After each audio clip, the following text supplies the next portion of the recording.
These children have stories few people around the world will ever hear. They've experienced one of the world's worst so-called forgotten wars, the conflict in South Sudan, which has seen fighting between government and opposition forces rage for the last 3 years. They managed to escape it and arrive at this refugee camp in Ethiopia.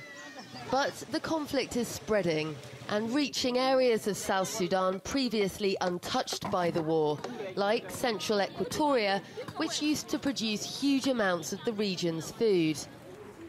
Amnesty International warns the region has now been turned into a killing field. Civilians have been killed in the thousands, men shot, hacked to death, burned in their homes, women and girls raped, mostly by government forces, but also by armed opposition groups. Food shortages are also worsening now that the war has come to the once fertile part of the country. We don't have food at home. When my husband married me, he was a young man and a soldier, so he took me away from home, and we've been moving all around the state. The UN has said the world has an obligation to intervene and protect civilians.